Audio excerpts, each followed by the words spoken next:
테슬라의 사업은 네. 꽁입니다.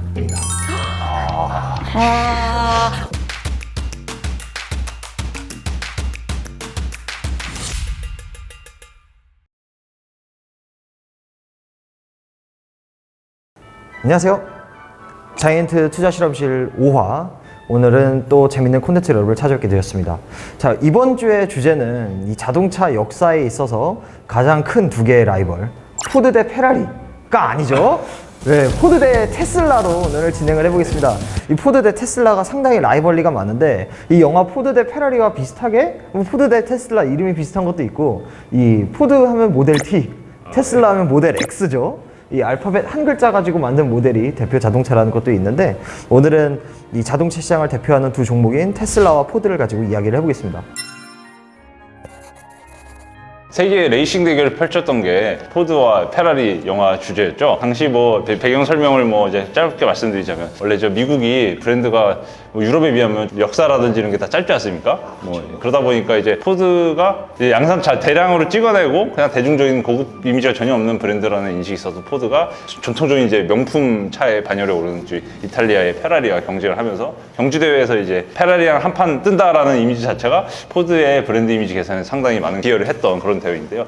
마찬가지로 세계 대결, 과연 전기차 시대가 이제 열리고 있지 않습니까? 포드 대 테슬라, 이런 대결을 이제 펼쳐질 수 있을 것인가에 저희가 다뤄보려고 하는데요. 투자 실험실 5화에서 저희가 전기차를 택한 이유가, 최근 전기차 주식이 전체적으로 재미가 없습니다. 1200슬라 찍었던 테슬라도 지금 1000슬라 깨지고 내려온 상태고, 오히려 포드는 이거 되는 거 맞아? 이거 전기차 회사 맞아? 약간 그런 의구심이 여전히 시장에 많이 남아있죠. 이걸 한번 저희가 한번 본격적으로 가볍게 터치를 해보도록 하겠습니다. 자, 그러면 본격적으로 이야기를 해보기 전에 각자 종목 소개부터 하시죠. 저는 테슬라를 피겠습니다. 지구에서는 전기차로 세상을 지배하고 있고, 스페이스 X라는 회사는 이제 우주까지 지배하려고 하는 화성의 남자 아이언맨이죠. 제가 주말에 스파이더맨을 봤는데 토니 스타크의 부재가 많이 느껴졌지만, 이 미국 주식은 일론 머스크가 채워주고 있어서 좋은 것 같습니다. 제가 오늘 픽한 종목은 100년 넘는 자동차 역사를 자랑하고 있죠. 자동차 역사 그 자체를 상징하는 회사 포드를 가져왔습니다. 포드라 하면 가치 투자자의 대가 워런 버핏이 상장주 투자를 하지 않는데 포드 상장주 투자를 한 것으로 유명하죠. 테슬라와 포드 두 회사가 전기차를 이제 요즘 하고 있는 거는 다들 아는 사실이니까요. 각자 중점을 두고 있는 주력 사업이 뭔지 먼저 좀 설명 좀 제가 해주세요. 먼저 설명을 드리겠습니다. 이 테슬라의 사업을 한 글자로 요약을 할 수가 있습니다. 한 글자요? 한 글자로 사업을 많이 요약하면. 하고 있는 걸로 알고 있는데요. 테슬라의 사업은 네. 꿈입니다. 일단 테슬라는 지금 전기차 회사로 너무나도 유명하죠. 모델 X, 모델 S, 모델 Y, 그리고 최근에 개편된 모델 3까지 전기차 제품들이 지금 주력 매출을 담당하고 있는 건 맞습니다. 하지만 테슬라를 단순히 전기차 회사로 생각하면 경기도 오산이에요. 네, 테슬라는 지금 자율주행 기술을 바탕으로 한 소프트웨어 회사로 전환을 하려고 지금 노력을 하고 있고, 이 밸류에이션도 소프트웨어 회사로서 지금 받고 있는 상태입니다. 내년엔 테슬라는 자체 개발한 AI 시스템을 자율주행 시스템에 넣어놓을 생각인데, 이 자체 개발한 AI가 도입이 된다면 학습 능력이 대폭 개선될 것으로 지금 시장에서는 많이 기대를 하고 있고요. 올드한 자동차 회사들 있죠. 뭐 포드라든가, 네, 그런 올드한 기업들, 이런 회사들도 지금 뛰어들고 있고, 애플카도 나오고 있고, 그럼 자동차와 관련된 이 소프트웨어 시장은 크게 확대될 수밖에 없겠죠. 왜냐하면은 이런 소프트웨어를 탑재하고 나온 차들이 많아지기 때문에 너무 당연한 얘기인데, 그것을 실제로 미래셋의 전망치를 보면 10년 내에 자동차 소프트웨어 시장이 20배 이상 커질 전망이다, 이런 얘기가 있고, 거기서의 리딩 기업이 테슬라인 만큼 그것에 대한 밸류에이션을 지금 받고 있는 거라고 보시면 됩니다. 지금은 테슬라가 단순히 성장 기업, 꿈만 파는 회사, 그러니까 이런 것처럼 보일 수가 있지만, 10년이 지나면 이 스마트폰처럼 소프트웨어, 하드웨어로 양분된 자동차 시장에서도 소프트웨어, 하드웨어 모두를 할 수 있는 그런 회사처럼 클 것이라고 생각을 하고 있습니다. 포드는 단순하게 뭐 테슬라처럼 이제 꿈을 먹고 파는 회사 아니고요. 저 탄소 배출권도 사고 팔지 않습니다. 미국 자동차 산업의 메카인 디트로이트에서 제너럴 모터스, GM, 그리고 지금은 이제 합병된 회사죠. 크라이슬러와 함께 3대 미국 차 메이커로 유명하고요. 무려 75년 동안 연속으로 이제 제너럴 모터스 다음으로 미국 내 판매량 순위 2위에 올랐었던 회사고, 최근에는 이제 반도체 공방 이슈가 해소된 뒤로 잠깐 GM 대비 판매량에서 앞서기도 했다고 하네요. 포드 자동차 혹시 타보신 적 있으신가요? 포드 말고 사실 쉐보레, 시보레, 아, 시보레? 탄 적이 쉐보레. 있습니다. 쉐보레는 탄 적이 있는데, 사실 제가 노스캐롤라이나에 또 살던 시절에 예. 이 포드 자동차라고 하면 고장의 대명사거든요. 이야, 포드를 고장이 나지 않은 상태로 한 달간 타는 거는 있을 수 없다.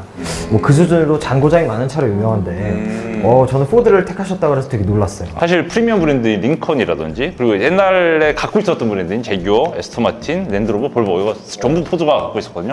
물론 경영난으로 하나둘 팔아서 지금은 다 팔았습니다. 볼보는 중국 지리차로 갔고요.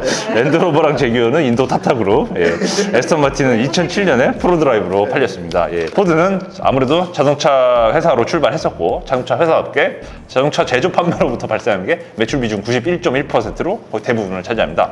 일부 소액의 뭐 캐피탈 가치, 금융 부분이 0.9%, 또 모빌리티 부분이 있긴 있는데 사실 매출로 잡기 민망할 정도의 미미한 수준이고요. 자동차 부분이 주력인 회사인 만큼 지역별 실적을 보셔야 되는데, 올해 3분기 기준 북미 지역에서 영업이익률이 두 자릿수 10.1% 기록했고요. 작년 3분기 기준으로도 영업이익률이 12.6% 기록하면서 북미 지역에서는 꾸준히 이제 이 미국 사람이면 미국 차를 타야지, 약간 이런 게 있나 봅니다. 확실히 차가 자국에서는 확실히 우세 브랜드가 되고 있는 것 같고요. 남미, 유럽, 중국과 다른 기타 국제 시장에서는 마진율이 상당히 한 자릿수 내지는 마이너스로 음전하는 모습을 보이고 있습니다. 아무래도 친환경 트렌드 덕에 전기차 시대가 본격화될 예정이다 보니까 한국 투자자 순매수 상위 1에서 5위 중에 무려 3개 종목이 다 전기차 종목이에요. 어떤 게 들어가 있나요? 네, 지난달 10일부터 이달 19일 기준으로 한국 예탁결정 자료를 보면 국내 투자자 순매수 1순위가 테슬라입니다. 테슬라 무려 1조 9천억 원어치를 순매수했고, 2위가 반도체 엔비디아, 3위가 프로시어스 울트라 프로 QQQ 상장지수 펀드 ETF인데요. 그 유명한 선배 레버리지 상품이고, 바로 그 뒤 4위와 5위를 아마존 전기차 리비안과 고급 전기차 루시드입니다. 그래서 두 회사 모두 테슬라 경쟁사로 통하는데요. 아무래도 전기차 시대인데 테슬라 주식을 사야 할지, 아니면 아예 뭐 전기차 시장에 뛰어든 포드나 아니면 제네럴 모터스 같은 자동차 주식을 사야 될지 고민이 좀 됩니다. 요즘 주가 흐름이 어떤지 한번 테슬라와 포드를 중심으로 한번 저희가 이야기를 해볼게요. 지금 이제 촬영일 직전 거래일, 그러니까 17일 기준 932.57달러에 마감을 했고요. 한때 뭐 1000슬라, 1200슬라 다양한 애칭이 있었죠. 네, 전부 다 깨졌습니다. 깨졌다는 건 주가가 좀 떨어졌다는 얘기죠. 그만큼 더 저점 매수할 수 있는 찬스다, 개인적으로 그렇게 생각을 하고 있고요. 네, 한 달간 주가 흐름을 보면 17.98% 하락세입니다. 이건 너무 올랐기 때문에 약간 조정이 온 것으로 생각을 하고 있고, YTD, 그러니까 올해 들어서는 27.79% 상승을 하고 있습니다. 여기서 이제 주목을 해야 될 점이 테슬라가 이 PER, 퍼라관이 PER이 300배 수준이에요. 아무리 성장주라도 하더라도 지나친 성장주네요. 너무 압도적인 기준이다, 이런 얘기들이 좀 시장에서 나오고 있죠. 하지만 저는 이렇게 생각을 합니다. 이 PER이 과연 계속 높게 유지될 수 있을까? 저는 아니라고 보거든요. 주가가 떨어져서가 아니라 분모에 있는 EPS가 올라갈 것이기 때문에 이 PER이 곧 내려올 것이다, 저는 이렇게 생각을 하고 있고, 그 근거로 이제 3월 마감하는 회계연도 기준으로 테슬라는 2020년도에 EPS 기준에서 흑자 전환에 성공을 했습니다. 그럼 최근을 보면은 미래에셋에 따르면 2019년 12월에는 마이너스 1.0, 2020년 12월엔 0.7, 올해 12월 전망치지만 4.6까지 오를 전망이에요. 미래에셋은 지금 22년, 23년 12월에는 7.8, 12.9까지 EPS가 오를 것으로 전망을 하고 있습니다. 하지만 만약에 올해 1월 기준으로는 테슬라 사는 것보다 오히려 포드를 사는 게 더 수익률은 높았을 것 같아요. 예, 맞습니다. 포드 주가 살짝 말씀드리도록 하겠습니다. 포드는 지난주 금요일 종가 기준으로 19.77달러에 마감했고요. 애프터마켓에서도 19.82달러로 소폭 상승했는데요. 최근 오미크론 변이 확산과 내년 연준의 기준금리 3회 인상, 뭐 다들 아시는 얘기죠. 모든 주식 지난주에 많이 좀 조정을 시장이 받았고요. 지난주 조정당 때 포드 역시도 주간 단위로 7.8% 정도 빠졌습니다. 근데 이제 반전이 있는데, 포드 주가를 올해 연간 YTD 기준으로 놓고 보면 소위 팡 주식인 빅테크보다도 더 높은 주가 수익률을 기록했는데요. 올해 연간 기준으로 포드 주가는 117.73% 올랐어요. 2배 이상 올랐다는 거죠. 예. 테슬라를 능가하네요. 예, 기술 중에서는 엔비디아 정도만 연간 수익률 108.38% 나오면서 이제 더블 먹었다 이렇게 갈 수 있습니다. 엔비디아도 포드에 못 미치네요. 예, 엔비디아도 못 미칩니다. 최근에 조정을 좀 받아서요. 예. 그러면 이렇게 포드가 1년 동안 오른 이유가 뭔가요? 지난번 3분기 발표 이후로 많이 올랐는데요. 지난해 사실 코로나 피해를 집중적으로 받은 포드는 이제 전통적인 자동차 산업 메이커들랑 마찬가지로 20년에만 무려 44억 달러의 영업 적자를 기록했고 올해 2분기까지도 차량용 반도체 공급난이 많이 이슈가 됐죠. 그때 생산 차질이 발생하면서 영업 적자를 기록했는데 분기 기준으로요. 근데 올해 3분기에 반전이 있었습니다. 올해 3분기에 매출액 356억 달러, 이제 전년 대비는 이제 5% 정도 안 되게 살짝 감소했고요. 영업 이익은 13억 달러로 이거 마찬가지로 YOY 기준으로는 40% 넘게 감소를 했고요. 사실 이거 보면 3분기 실적 엉망인데 왜 이렇게 주가가 올랐나 싶은데 판매 회복과 이제 실적 가이던스에 대한 이제 자신감이 확인되면서 실적 발표 날에만 8% 이상 오르면서 이제 신고가를 갱신했고 그전에도 점진적으로 올라가는 있었죠. 사실 과거의 실적이나 주가보다는 앞으로가 좀 더 중요한데요. 테슬라와 포드에 대해서 월가 전문가들은 어떤 투자 의견을 내고 또 이분들이 낸 목표 주가에 비춰볼 때 두 종목의 주가 상승력이 얼마나 되는지 좀 궁금해지는데 다들 어떻게? 자, 그러면 최근 월가 사실 포드가 꿈을 크게 먹고 사는 주식은 사실 아니지 않습니까? 그래서 간단하게 월가 분석을 좀 말씀해 드리려고 하는데요. 일단 최근 증권가에서 포드의 상승 요인으로 보는 건 크게 세 가지입니다. 첫째는 포드가 지분 5%를 보유한 리비안이 떡상하면서 지분 평가 차익을 이제 주가에 반영되는 걸 기대하는 게 있고요. 둘째는 이제 드디어 제가 또 쫄보개미 쫄개 아니겠습니까? 21년 4분기부터 1년 만에 배당을 재개했습니다. 셋째는 아까 말씀드렸다시피 연간 가이던스 상향이 이제 핵심인데요. 특히 3분기 이제 컨퍼런스 콜에서 경영진은 최근 2년 내 가장 강력한 사업 운영 및 전략 통제력을 보여줬다고 제프리는 평가를 했습니다. 포드 전기 트럭, 머스탱의 마하 E 시리즈 같은 이제 핵심 상품의 기존에 존재했던 프랜차이즈를 경기화하는 이제 그런 단계에 있고요. 이거 말고도 최근에 주목할 이벤트가 11월 2월에 공개된 포드 F백 엘루미네이터 컨셉카인데요.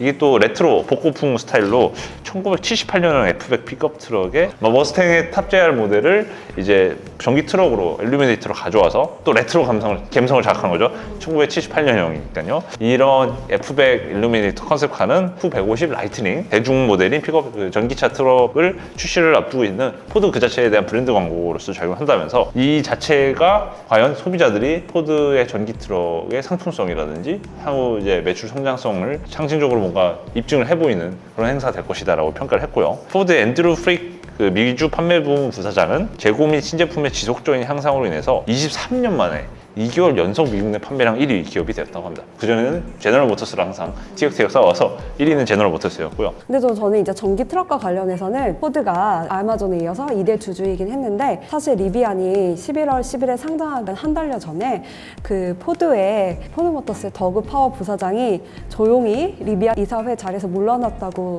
소식이 있었어요. 이제 사람들이 포드모터스가 아마존의 전기차인 리비안에 투자할 게 아니라 자신의 전기 트럭에 좀 더 집중하고자 하는 그런 포석에 깔린 그런 움직임일 수도 있다라는 해석이 분분한데 이제 어쨌든 전기 트럭을 좀 집중하는 분위기여서 기대감도 또 되는 것 같아요. 테슬라에 대한 월가의 분석들을 좀 보자면 최근에 3개월간 의견을 낸 애널리스트가 26명이 있었는데 의견이 매우 분분합니다. 역시 테슬라는 항상 그래요. 항상 그렇습니다. 네. 강세론자와 약세론자가 팽팽하게 극단적으로 이야기를 하기 때문에 13명이 매수, 7명이 중립, 6명이 매도 의견을 내고 있어요. 근데 여기서 제일 재밌게 봐야 되는 거는 지금 테슬라의 평균 목표가는 985.64달러입니다. 평균치가 네, 하지만 평균이 의미가 없습니다. 왜 의미가 없냐면 밴드가 너무 큰가요? 215에서 1,580달러로 밴드가 너무 커요. 이렇게 되면 사실 평균 목표 주가가 크게 의미가 없죠. 맞습니다. 네, 이 테슬라에 대한 성장을 보는 시각이 애널리스트에 따라 매우 다르다는 것이고 제가 아까 말씀드렸던 테슬라는 꿈을 파는 회사라고 했죠. 이 꿈이 과연 이루어질 꿈이냐 아니냐에 대해서 이루어진다면 1,580으로 간 거고 이게 망가지면 215로 내려온 거거든요. 그렇기 때문에 애널리스트마다 시각이 좀 다른 것 같습니다. 현실적으로 테슬라의 매출과 이익을 좌우한 건 전기차죠. 패트릭 험멜 연구원은 테슬라에 대해서 이 전기차 시장 규모 확대를 봐야 된다고 이야기를 했는데 올해 이제 89만 4천 대에서 내년에는 이제 140만 대 2025년에는 290만 대로 전기차 판매량이 늘어날 것으로 봤습니다. 그리고 2030년에는 전기차가 전체 자동차 중에서 50% 정도를 차지할 거다라고 이야기를 했었죠. 지금 전기차가 전체 자동차 시장에서 차지하는 비중은 한 자릿수입니다. 이게 50%까지 확대가 된다면 테슬라가 지금과 같은 점유율을 유지하고 있을 때 지금 몇 배 실적이 늘어난다고 단순 계산을 뭐 해볼 수도 있겠죠. 이런 전기차의 시장 확대가 지금 당장은 테슬라의 이 실적과 주가를 좀 견인할 것으로 보고 있고, 장기적으로는 또 소프트웨어 회사로서 밸류에이션을 추가로 받을 수 있기 때문에 단, 중, 장기 모든 측면에서 완벽하다, 그렇게 생각을 하는 겁니다. 자, 그러면 저희가 아까 빼먹은 게 하나 있습니다. 바로 배당금인데요. 예, 제가 또 쫄보게임 쫄기 아니겠습니까? 배당 안 주는 회사는 잘 안 쳐다보려고 하고 있습니다. 근데 이제 배당금이 많지는 않습니다. 지금 배당 수익률이 올해 4분기 배당금을 지급한 포드는 주당 10센트죠. 주당 10센트를 배당금을 지급하기 시작했고요.